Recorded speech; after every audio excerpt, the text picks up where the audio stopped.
a kú dédé àsìkò yìí, a kú kó lè dà o, àdúrà gbogbo wa ni yóò gbà láṣẹ Elédùà. Àmì ìròyìn fẹ́lifẹ́li náà ló ń dé sí ojú amóhùnmáwòrán yín láti iléeṣẹ́ wa ìròyìn fẹ́lifẹ́li TV.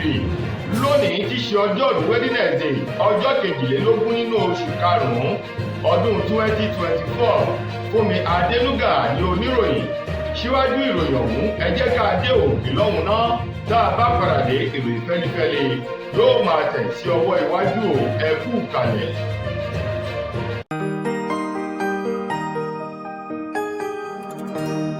Ìròyìn fẹ́lifẹ́li TV àjààbálẹ̀ làwọn ìròyìn ti wà, máa wò lóòrèkóòrè.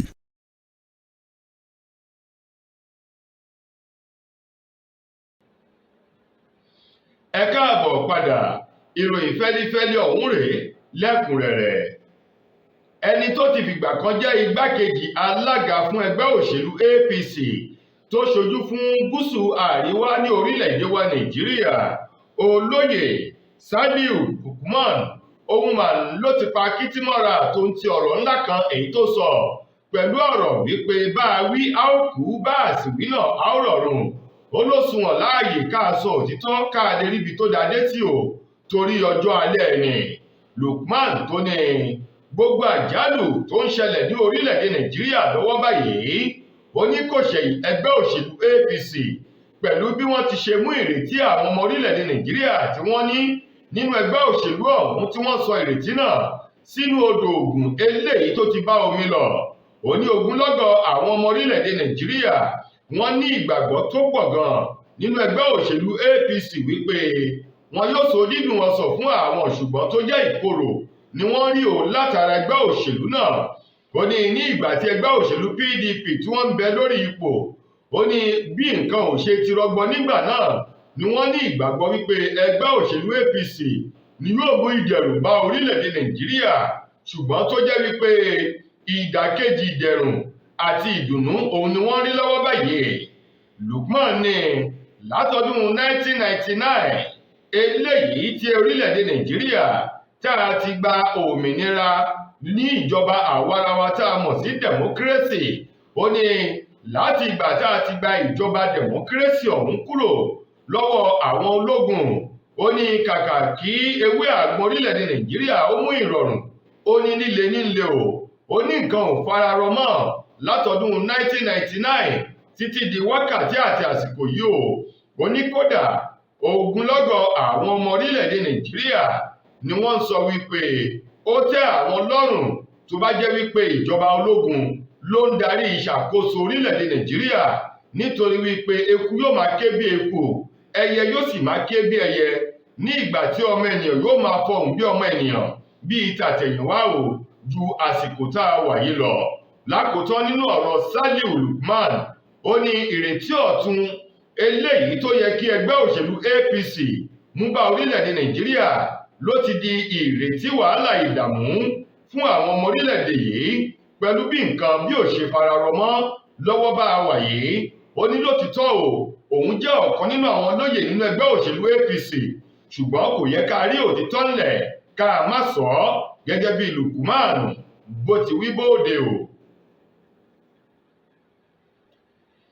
Ìpàdé èyí tó wáyé láàrin àwọn ẹgbẹ́ òṣìṣẹ́ àti ìjọba àpapọ̀ tó fi mọ́ àwọn onílé iṣẹ́ àdáni gbogbo lánàá ti ṣe ọjọ́ ìṣẹ́gun Tuesday nílùú Àbújá ló forí ṣọpọ́n o látàrí àìgbọ́ra ẹni yé o lórí owó oṣù èyí tó kéré jù tí àwọn òṣìṣẹ́ ọba tí wọ́n ń béèrè fún lọ́wọ́ ìjọba àpapọ̀, ṣùgbọ́n tó jẹ́ pé ohun tí ìjọba àpapọ̀ ní ni wọ́n fi ṣàlejò àwọn ẹgbẹ́ òṣìṣẹ́ náà, èyí tí àwọn ẹgbẹ́ òṣìṣẹ́ ọ̀hún sì kọ̀ jálẹ̀ láti gbà á lọ́wọ́ ìjọba àpapọ̀.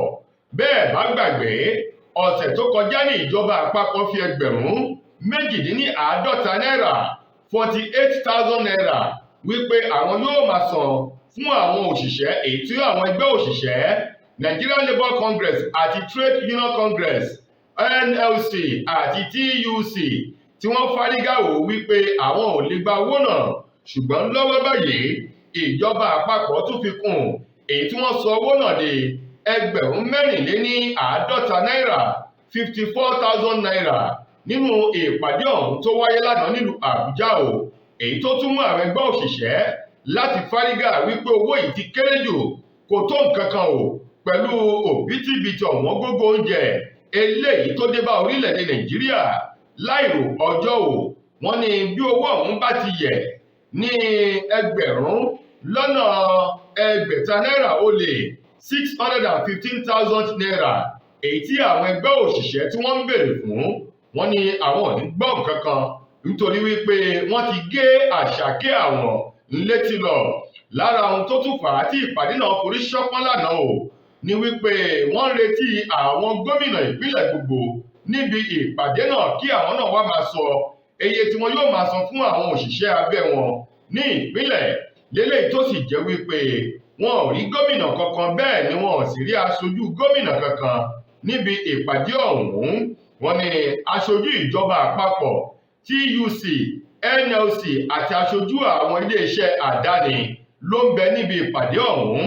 Ṣùgbọ́n lónìí tí ṣe ọjọ́rú Wednesday, ìpàdé náà tún tẹ̀síwájú, lélẹ́yìí tó jẹ́ wípé a máa jábọ̀ ibi tí ìpàdé ọ̀hún tó bá já sí lónìí tí ṣe ọjọ́ Wednesday, èyí tó ti bẹ̀rẹ̀ láti ọ̀sán òní tí wọ́n ti ń fa ìpàdé náà lọ́wọ́ báyìí títí tí ó fi hàn títí di òru. Ṣùgbọ́n nínú ìròyìn tí ó bá fi dojúmọ́ ọ̀la o, a tún máa jábọ̀ rẹ̀ ibi wọ́n bá forí ìkùkù sọ̀ọ́dún sí lórí owó oṣù àwọn òṣìṣẹ́ tó kéré jù èyí tí àwọn ẹgbẹ́ òṣìṣẹ́ ń béèrè lọ́wọ́ ìjọba àpapọ̀, ìjọba ìpínlẹ̀ lórílẹ̀-èdè wa Nàìjíríà. Bí omi ń báyìí làwọn ọlọ́pàá tó ti fẹ̀yìntì lẹ́nu iṣẹ́ ọba ni wọ́n tún jáde lánàá ṣe ìwọ́de lọ sí ilé ìgbìmọ̀ aṣòfin àgbà èyí tó ń bẹ nílùú Àbújá o, pẹ̀lú ọ̀pọ̀lọpọ̀ àwọn àkọlé èyí tí wọ́n gbé dání tí wọ́n fi ń béèrè lọ́wọ́ ìjọba wípé owó àjẹmọ́nú owó ìfẹ̀yìntì ẹni tó jẹ́ ti àwọn òṣìṣẹ́ fẹ̀yìntì ti ọlọ́pàá àwọn kò tí ì rí nǹkan kan gbà láti bí ọdún kan sẹ́yìn báyìí, èyí tó sì jẹ́ wípé àwọn tí wọ́n ti fẹ̀yìntì lẹ́nu iṣẹ́ agbófinró ọ̀hún náà bí ọdún 4, ọdún 5 àti ọdún 7 sẹ́yìn náà, àwọn náà ò rí owó ìfẹ̀yìntì, owó àjẹmọ́nú àti owó gbàmábínú wọn gbà láti ọdún yẹn sẹ́yìn títí di àná tí wọ́n ṣe ìwọ́de o, èyí tó sì jẹ́ wípé ń kan wọ́n lóminú. Ìdí rèé tí àwọn ọlọ́pàá tí wọ́n ti fẹ̀yìntì lẹ́nu iṣẹ́ ọba ni wọ́n túyáyá jáde lánàá lọ sí ẹnu ìloro tó wọ ilé ìgbìmọ̀ aṣòfin àgbà orílẹ̀-èdè wa Nàìjíríà nílùú Àbújá láti lọ rèé fi ẹ̀hónú hàn ké sí ìjọba àpapọ̀ orílẹ̀-èdè Nàìjíríà wípé kí wọ́n dákun dábọ̀ fojú àánú wo àwọn ẹni tó ṣiṣẹ́ fún ọdún 45 lẹ́nu iṣẹ́ ìjọba, pàápàá jù tó tún jẹ́ ọlọ́pàá agbófinró èyí tó fi ẹ̀mí rẹ̀ sílẹ̀ láti fi wéwu fún ìdáàbòbò orílẹ̀-èdè yìí tó sì fẹ̀yìntì lẹ́nu iṣẹ́ tí ò rówó àjẹmọ́nú àwọ̀ ìfẹ̀yìntì. Wọ́n ní kí ni wọ́n fẹ́ o kí àwọn máa jẹ àti gbọ́ bùkátà ilé àwọn, léyìí tí ó sì jẹ́ wípé iṣẹ́ kankan ó ń bẹ fún àwọn láti ṣe o. Bẹ́ẹ̀ bá gbàgbé, irúfẹ́ ìwọ́de báyìí náà ti wáyé lọ́dún 2021, léléyìí tó jẹ́ wípé àwọn ọlọ́pàá fẹ̀yìntì lẹ́nu iṣẹ́ ọba láwọn ìpínlẹ̀ 27 lórílẹ̀-èdè Nàìjíríà lọ́dún 2021 náà ni wọ́n ṣe ìwọ́de ìfẹ̀hónúhàn lórí àìsan owó wọn fún wọn àti àwọn ẹ̀tọ́ èyí tó yẹ kí wọ́n rí gbà, èyí tí ìjọba àti ẹ̀ka iléeṣẹ́ ìjọba àpapọ̀ tó rí sí ìfẹ̀yìntì àwọn òṣìṣẹ́ lẹ́nu ọba kọ̀ jálẹ̀ láti ṣe ẹ̀tọ́ náà fún wọn o. Lánàá òde yìí irúfẹ́ nǹkan wọ̀nyí tún ṣẹlẹ̀, èyí tí wọ́n sì rawọ́ ẹ̀bẹ̀ sí ìjọba láti bẹ̀rẹ̀ sí ní máa san owó àwọn fún wọn. Àwọn ọlọ́pàá tó ti fẹ̀yìntì lẹ́nu iṣẹ́ ọba náà kọminú o sí wàhálà ìtọ́jú wọn rì lórí owó wọn tí wọn ò rí gbà àti ìyà tó ń jẹ wọn lọ́wọ́ báyìí. Látijọ́ aláyé ti dáyé lọ́kọ́ tí ń sọ lówó orí aya tájọṣepọ̀ wọn sì jẹ́ gbádùn òun fa ìfẹ́.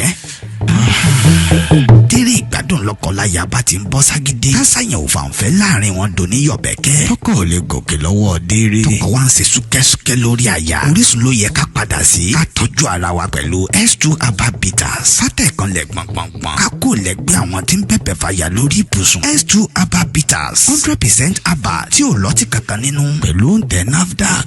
S2 Aba Bitters. Ilé-iṣẹ́ S2 Ultimate Holistic Spiritual Aba Remedy International Limited ló ṣe 002 Park Street First Avance Junction Ọ̀lẹ́yọ̀ Ìbàdàn Ọ̀yọ́ State. Ó wà lọ́pọ̀ yanturu ní 1825 Olúyọ̀lé Shopping Complex New Garage Ìbàdàn. Ẹ ti lè rí rà ní Lasorat Royal Plaza Asunlẹ̀ Junction off Akala Express Ìbàdàn Ọ̀yọ́ State. Fún ẹ̀kúnrẹ́rẹ́ àlàyé síwájú sí i tàbí tẹ̀yin gan bá fẹ́ jẹ́ alágbàtà fún wa ẹ pè tàbí ká WhatsApp wa lórí +234 704 079 0153 tàbí ká kàn sí +234 806 400 0204. Bákan náà ni ẹ lè kàn sí abroad line wa lórí +353 894 982 845. Ẹ mọ́ gbàgbé wípé ìlera lóògùn ọrọ̀ tó fi já sí wípé ẹ ti lè kàn sí ilé-iṣẹ́ S2 Aba Mixture fún ìtọ́jú àwọn àìsàn míì lóníran bíi ìfúnpá gíga, diabetes, low sperm count, ìdákọ́lẹ̀, arthritis, bone fat, blood cleansing, rheumatism, infertility àti èyíkéyìí àìsàn tó bá ń bá yín fúnra nínú ara. S2 Aba Bitters ó dára fún ìgbádùn ọkùnrin àtobìnrin.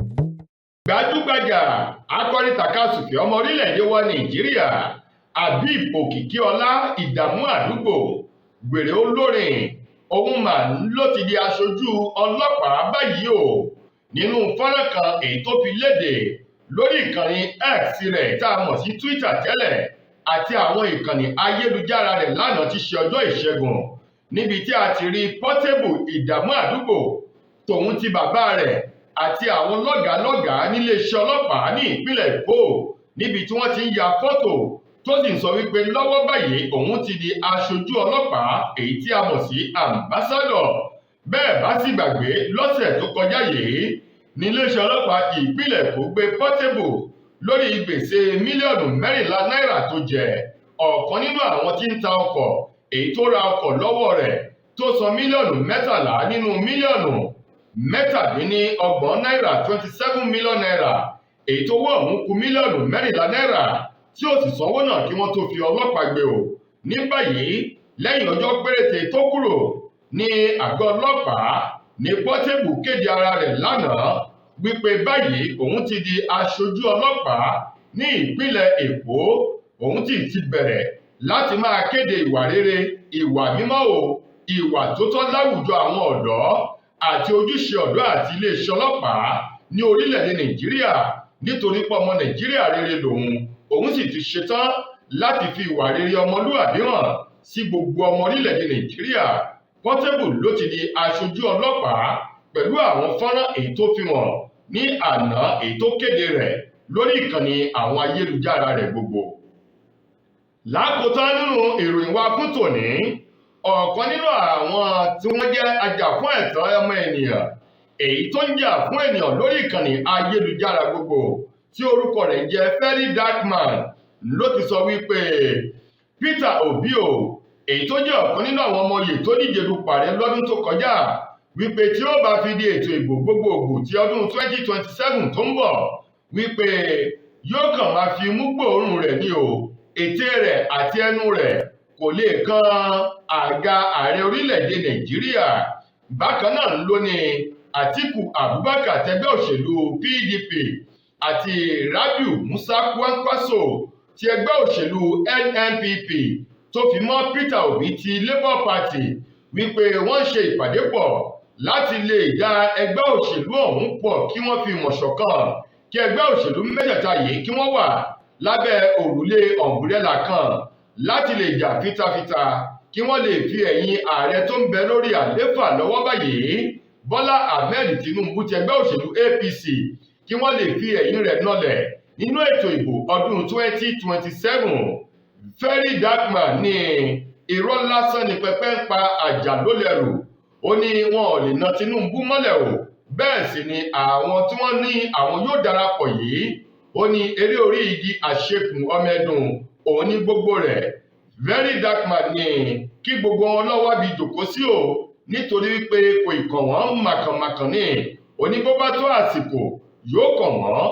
Very Dark Man ní àti Peter Obi àti Atiku Abubakar àti àwọn tó kù rẹ̀ kí wọ́n lọ wábi jókòó sí nítorí wípé ọdún 2027 Very Dark Man ní Tinubu náà ni ó tún jáwé olúborí tí ó bá fi di ọdún náà lọ́hùn-ún tó ń bọ̀ lọ́nà. tó ẹ̀yin ará ìròyìn fẹ́lifẹ́li kò ní jù báyìí lọ fún ti tòní títí ojúmọ́ ọ̀la tẹ́sùn aláǹfààní láti gbọ́ tún rè mí. mo gbà ládùúrà wípé ilé òní lé wa ọ̀nà òní náà wá o. Fúnmi Adénúgà lẹnu tó mú ròyìn wá sí ojú amóhùnmáwòrán yín. ẹ mà ṣeun gan ni fún ìfẹ́ tẹ́ ní sí wa. ire o.